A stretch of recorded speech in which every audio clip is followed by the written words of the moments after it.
سوات میں مالم جبہ روڈ پر police mobile پر remote control بم حملہ، ایک اہلکار شہید، سب انسپیکٹر سمیت 4 افراد زخمی۔ پولیس وین 10 سے زائد ممالک کے سفیروں کے سیکیورٹی قافلے میں شامل تھی۔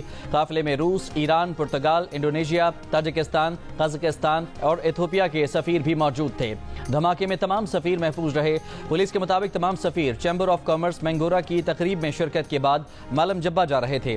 ترجمان دفتر خارجہ کے مطابق سفارتکاروں کا گروپ بحفاظت اسلام آباد پہنچ گیا ہے۔ پولیس گاڑی کو IED دھماکے کا نشانہ بنایا گیا۔ صدر آصف زرداری اور وزیر اعظم شہباز شریف کی دھماکے کی مذمت، شہید پولیس اہلکار کو خراج عقیدت، کہا دہشت گرد عناصر نہ صرف ملک و قوم بلکہ انسانیت کے دشمن ہیں۔ دہشت گردوں کے مکمل خاتمے کے لیے کوششیں جاری رکھنے کا عزم۔ گورنر اور وزیر اعلیٰ خیبر پختونخوا کی بھی سوات دھماکے کی مذمت۔ وزیر اعلیٰ نے پولیس سے واقعے کی رپورٹ طلب کر لی، کہا شہید اور زخمی اہلکاروں کے اہل خانہ کی بھرپور مالی اعانت کی جائے گی۔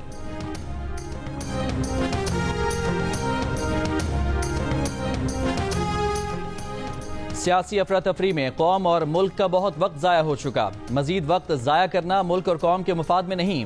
وزیر اعظم شہباز شریف کا دو ٹوک بیان، کہا ابھی سے عوام سے کیے گئے وعدے پورے کرنے کے لیے محنت کرنے کا وقت ہے۔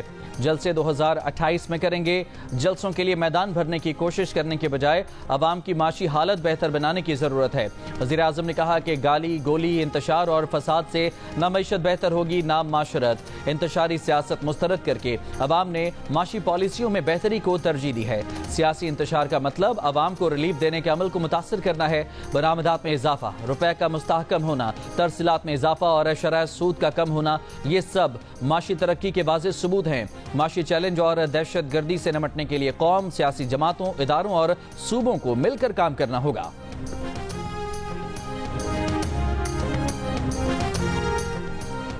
پاکستان میں ادارے اپنے دائرے سے باہر دوسرے ادارے میں مداخلت چاہتے ہیں۔ اسی مداخلت کے باعث ملک پیچھے جا رہا ہے۔ سربراہ JUIFA مولانا فضل الرحمان کا کراچی میں تقریب سے خطاب، کہا پاکستان میں نہ سیاسی استحکام ہے اور نہ معاشی استحکام ہے۔ دنیا پاکستان کے ساتھ کاروبار کرنے کو تیار نہیں۔ بولے بدلتے وقت کے ساتھ آپ ضرور تبدیلیاں لائیں، لیکن اس میں مخصوص سیاسی مفاد نظر نہیں آنا چاہیے۔ انسانی حقوق کا تحفظ معیشت کی خوشحالی کا ماحول فراہم کرتا ہے۔ بدقسمتی ہے کہ ہم خوشحالی سے دور ہو رہے ہیں۔ الیکشن منصفانہ ہونے چاہیے۔ بلوچستان میں عوامی نمائندے نہیں ہیں۔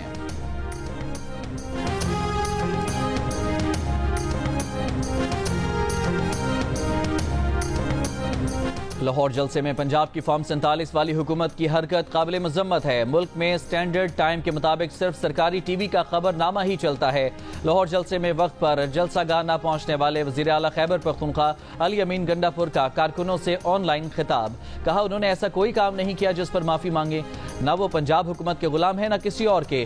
PTI کے ساتھ زیادتیاں ہوئیں، اب بھی ہو رہی ہیں۔ معافیوں پر بات کی گئی تو جو زندگی بچی ہے اس پر آپ معافیاں مانگتے پھرو گے۔ بولے ملک میں کمزور اور طاقتور کے لیے الگ الگ قوانین ہیں، ایک ریاست دو دستور نامنظور۔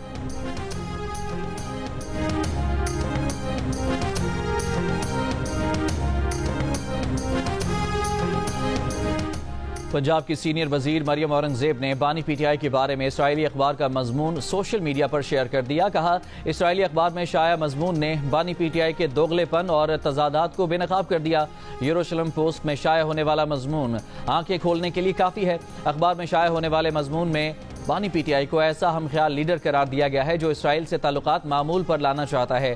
بانی PTI ایک ایسے عملیت پسند لیڈر ہیں جن سے اسرائیل سے متعلق پاکستان کی دیرینہ پالیسی میں تبدیلی کی توقع کی جا سکتی ہے۔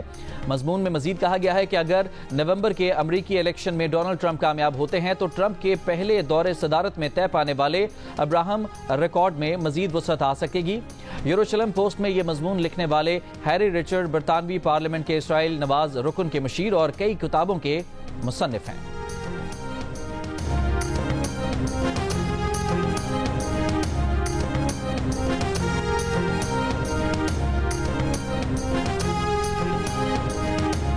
مشیر اطلاعات خیبر پختونخوا بیرسٹر محمد علی سیف نے کہا ہے کہ بانی PTI کا اسرائیل کے بارے میں موقف واضح ہے، حکومت کے پاس کرنے کو کچھ نہیں ہے۔ لاہور کے کامیاب جلسے سے توجہ ہٹانے کے لیے دور دور سے مواد ڈھونڈ کر لا رہی ہے۔ اسرائیلی اخبار یروشلم پوسٹ میں شائع مضمون پر رد عمل دیتے ہوئے بیرسٹر سیف نے کہا کہ اگر یہودی میڈیا نے بانی PTI کی تعریف کی ہے تو بانی PTI کو اس کی وضاحت دینے کی کوئی ضرورت نہیں۔ پہلے ان لوگوں کو مودی سے تعلقات اور بھارتی انجینئرز کی وضاحت دینی چاہیے۔ بانی PTI کی تعریف یہودی میڈیا نے کی ہے تو ان سے پوچھیں بانی وضاحت کیوں دیں؟ صہیونی لابی بانی پی ٹی آئی کو دوبارہ پاکستان پر مسلط کرنے کی کوشش کر رہی ہے۔ وفاقی وزیر احسن اقبال کا اسرائیلی اخبار میں شائع مضمون پر رد عمل، کہا بانی پی ٹی آئی نے لوگوں کو اسلامی ٹچ دے کر اپنا تشخص بنایا ہے۔ ایسا تشخص بنانے کا مقصد پاکستان اسرائیل تعلقات قائم کرنا ہے۔ پیپلز پارٹی کی سینیٹر شریر رحمان نے کہا اسرائیلی لابی کے ساتھ بانی پی ٹی آئی کے تعلقات نئی بات نہیں۔ تحریک انصاف وضاحت دے کہ اسرائیل ان کا حامی کیوں ہے، اسرائیل کو کیوں یقین ہے کہ اس سے متعلق عوامی رائے اور فوجی پالیسی بانی پی ٹی آئی ہی بدل سکتے ہیں۔ بانی پی ٹی آئی روز اڈیالہ جیل سے پیغام بھیجتے ہیں۔ اخبار کے دعووں کی بھی وضاحت کر دی۔ کل تو ایسا تھا جیسے موت کا عالم ہے، کوئی کسی جگہ پر کوئی ریلی، کوئی لوگ اکٹھے ہو کر جاتے ہوئے آپ کو نظر نہیں آئے، اور یہی حالت پورے لاہور میں تھی۔ اس کے جب یہ پتا چلا گنڈا پور کو تو اس نے پھر فیصلہ کیا کہ مینو کی لوڑ پئی ہے۔ پہلے ہی جو اس نے زبان استعمال کر لی تھی اور اس کے لوگ وعدہ کر کے گئے تھے کہ گنڈا پور مریم نواز شریف سے معافی مانگے گا۔ کل پی ٹی آئی لیڈرز نے انتظامیہ کے کہنے پر اچھے بچوں کی طرح جلسہ ختم کیا اور کل ان کے سارے لیڈرز اچھے بچوں کی طرح لائن لگا کر خود گاڑیوں میں بیٹھے۔ وزیر اطلاعات پنجاب عظمی بخاری کی میڈیا سے گفتگو، کہا کل جس نے بھی قانون کو توڑا ہے اس سے سختی سے نمٹیں گے۔ پنجاب کسی کی خالہ جی کا گھر نہیں، کسی کو قانون توڑنے کی اجازت نہیں دیں گے، کسی قانون توڑنے والے کو ہم نہیں چھوڑیں گے۔ کل پی ٹی آئی کی قیادت نے پنجاب حکومت کے ریٹ کو تسلیم کیا۔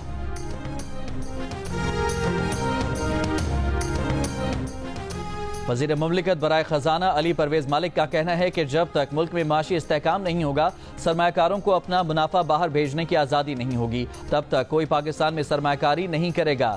جیو نیوز کے پروگرام نیا پاکستان میں علی پرویز مالک نے کہا کہ ٹیکس ریٹرنز کے آڈٹ کی ایف بی آر کے پاس صلاحیت ہی نہیں۔ 11% شرح سود پر $600 ملین کے مہنگے ترین کمرشل قرض کے سوال پر وزیر مملکت خزانہ نے کہا کہ یہ قرض عالمی مالیاتی اداروں کا پاکستان کے لیے دروازے کھولنے کا ثبوت ہے۔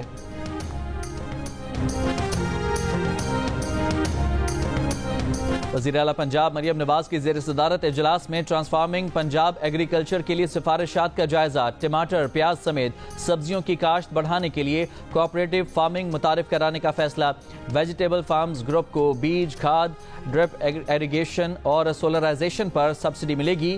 پنجاب میں 2000 ایکڑ پر بے موسمی پیاز اور ٹماٹر کی کاشت کا پروجیکٹ لانچ کیا جائے گا۔ وزیر اعلیٰ مریم نواز کا سرکاری اراضی پر گندم کی بوائی یقینی بنانے کا حکم۔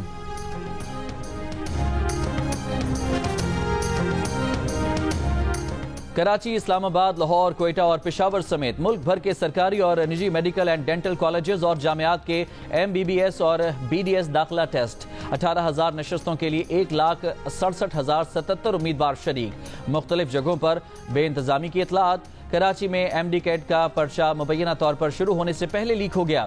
ذرائع کا کہنا ہے کہ پرچہ رات 12 بجے لیک ہوا۔ ڈاؤ انتظامیہ نے وائرل پیپر کو بے بنیاد قرار دے کر مسترد کر دیا۔ کوئٹہ میں ٹیسٹ کے دوران 20 سے زائد طلبہ حراست میں لے لیے گئے۔ نقل میں استعمال کی گئی ڈیوائسز بھی برآمد۔ پشاور میں نقل کے لیے بلوٹوتھ استعمال کرنے کی کوشش۔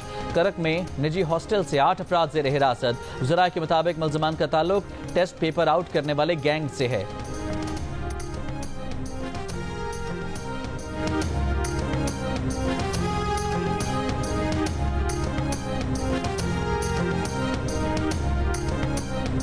دفتر بنا لیے، گاڑیاں خرید لیں، بھرتیاں کر لیں، جس کام کے لیے قرض لیا تھا وہی نہ کیا۔ محکمہ تعلیم سندھ کی جانب سے ایشیائی ترقیاتی بینک سے قرض لے کر شروع کردہ پروگرام میں بے ضابطگی سامنے آ گئی۔ $7.5 کروڑ قرض پروگرام پر محکمہ تعلیم سندھ کے دعووں اور ایشیائی ترقیاتی بینک کی رپورٹ میں واضح تضاد موجود۔ محکمہ تعلیم کہتا ہے کہ 400 اسکولوں کو لیب کا سامان دیا گیا ہے۔ ADB کہتا ہے کہ صرف 100 اسکولوں کو سامان ملا ہے۔ سندھ حکومت کہتی ہے کہ تمام بورڈز کو OMR مشینیں دی گئی ہیں۔ ADB کہتا ہے کہ ابھی تک مشینوں کا کانٹریکٹ ہی مکمل نہیں ہوا۔ وزیر برائے یونیورسٹی اینڈ بورڈز محمد علی ملکانی کا کہنا ہے کہ منصوبے پر کام جاری ہے اور اگلے سال تک امتحانات آٹومیٹڈ سسٹم کے تحت لیے جائیں گے۔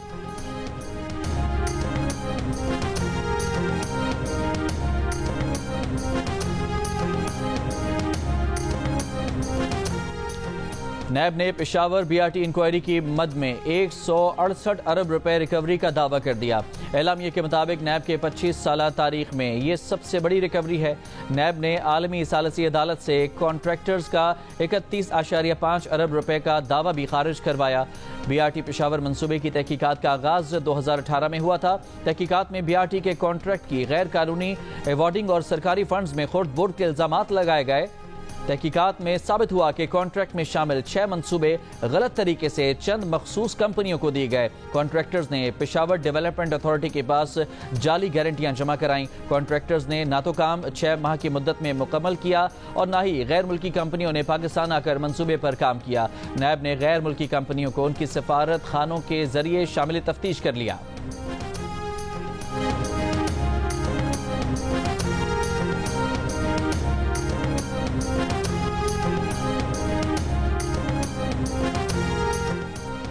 جے یو آئی فے کے رہنما عبدالغفور حیدری نے کہا کہ مہنگائی میں کمی سے متعلق مسلسل جھوٹ بولا جا رہا ہے۔ حکومتی عہدیدار اعتراف کر چکے ہیں کہ حکومت نہیں چل رہی۔ عبدالغفور حیدری نے کہا کہ یہ حکومت مزید نہیں چل سکتی۔ فوری طور پر صاف شفاف انتخابات کرائے جائیں۔ ملک کی معیشت کو بہتر بنانے کے لیے سب کو مل کر بیٹھنا ہوگا۔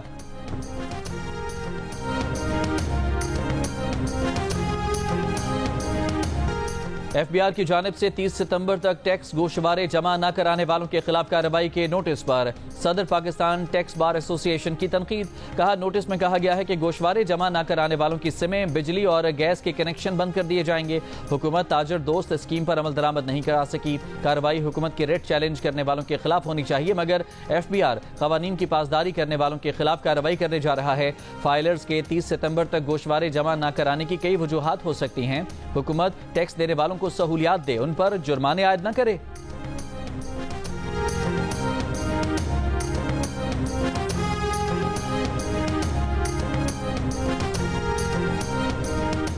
وفاقی وزیر رانا تنویر حسین نے کہا ہے کہ آئینی ترامیم عوامی مفاد کا معاملہ ہے، اسے سیاست کی بھینٹ نہ چڑھایا جائے۔ آئینی عدالت آج کا نہیں 30 سال پرانا مطالبہ ہے۔ حکومت آئینی ترامیم پر اعتراض دور کرنے کے لیے تیار ہے، مگر بلا جواز مخالفت کی پرواہ نہیں۔ شیخوپورہ میں میڈیا سے گفتگو کرتے ہوئے کہا کہ جس صوبے کا وزیر اعلیٰ خود کلاشنکوف اٹھا کر تشدد کو پروان چڑھائے، وہاں امن کی توقع نہیں۔ وہ وقت دور نہیں جب فتنہ دفن ہوگا اور ملک ترقی کرے گا۔ چینی ایکسپورٹ کرنے کی اجازت نہ دی تو بینکوں کے قرض ادا نہیں کر سکیں گے۔ پاکستان شوگر ملز ایسوسی ایشن نے اسٹیٹ بینک کے نام خط لکھ دیا۔ قرض کی ادائیگی کے لیے مزید 3 ماہ کی مہلت مانگ لی۔ اپنے خط میں اسٹیٹ بینک سے کہا کہ کمرشل اور اسلامی بینکوں کے قرضوں کی ادائیگیوں کی تاریخ 31 دسمبر 2024 تک بڑھائی جائے۔ انڈسٹری کو اضافی چینی برآمد کرنے کی اجازت پر بقایا جات کی ادائیگی ممکن ہو پائے گی۔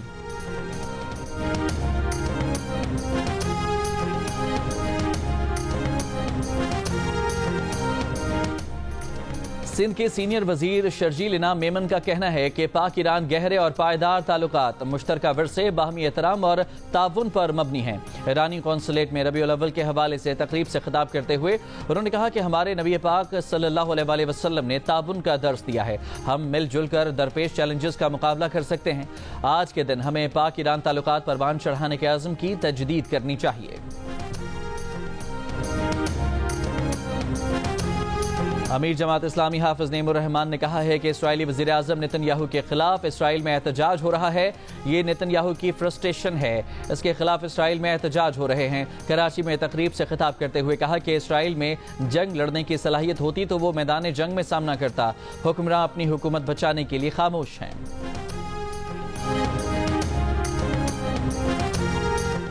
سی ویو کراچی پر عوامی نیشنل پارٹی کے تحت پختون کلچرل فیسٹیول، شاندار آتش بازی کا مظاہرہ۔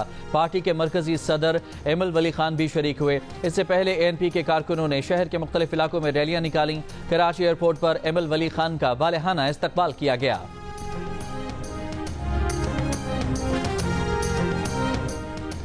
رہنما پی ٹی آئی شعیب شاہین نے کہا ہے کہ سپریم کورٹ کا وضاحتی فیصلہ الیکشن کمیشن کی بدنیتی کی وجہ سے جاری ہوا۔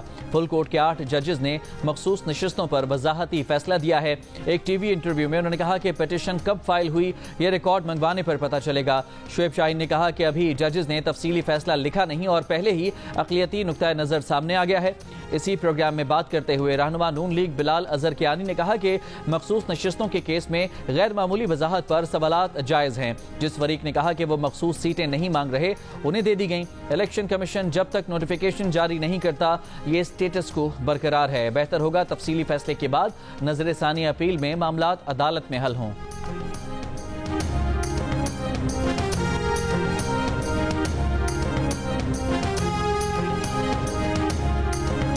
راولپنڈی سمیت پنجاب کے مختلف شہروں میں ڈینگی کے کیسز بڑھنے لگے. 24 گھنٹوں کے دوران راولپنڈی میں 73 افراد میں ڈینگی وائرس کی تصدیق. رواں سیزن میں ڈینگی کے مریضوں کی مجموعی تعداد 672 ہو گئی. 119 مریض مختلف اسپتالوں میں زیر علاج. اس سیزن کے دوران شہر میں ڈینگی وائرس سے 4 اموات رپورٹ ہو چکی.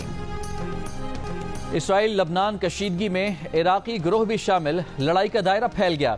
عراقی گروپ IRI نے اسرائیل پر ڈرون اور میزائل داغ دیے. اسرائیلی فوج نے حملے کی تصدیق کر دی. یمن کے حوثی گروپ کا بھی اسرائیل پر میزائلوں سے حملوں کا اعلان. حزب اللہ کے اسرائیلی شہر حیفا پر 85 راکٹ حملے.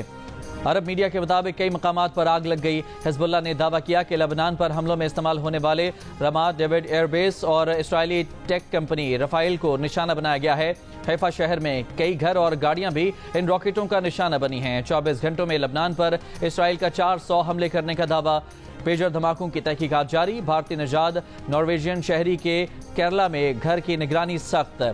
رینسن اس کمپنی کے بانی ہیں جس نے حزب اللہ کو پیجرز کی فروخت میں سہولت دی تھی.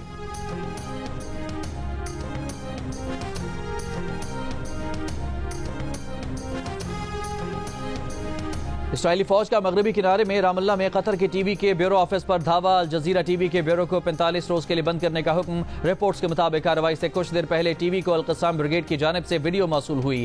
غزہ میں اسرائیلی فوج کی بمباری. کل سے اب تک مزید 40 سے زیادہ فلسطینی شہید. خان یونس اور دیر البلح میں ایک بار پھر انٹرنیٹ سروس معطل. اسرائیل میں نتنیاہو حکومت کے خلاف مظاہروں کا سلسلہ جاری. اسرائیلی فوج کے سابق سربراہ اور سابق جنرلز بھی احتجاج میں شریک. اسرائیلی پولیس نے سابق آرمی چیف کو حراست میں لے لیا. ایران میں کوئلے کی کان میں گیس دھماکہ. جاں بحق افراد کی تعداد 51 ہو گئی. سرکاری ٹی وی کے مطابق دھماکے کے وقت کان میں 69 مزدور موجود تھے. وزیر اعظم شہباز شریف کا واقعے پر اظہار افسوس. جاں بحق افراد کے گھر والوں سے اظہار تعزیت. کہا دکھ کی اس گھڑی میں ایران کی حکومت اور عوام کے ساتھ کھڑے ہیں.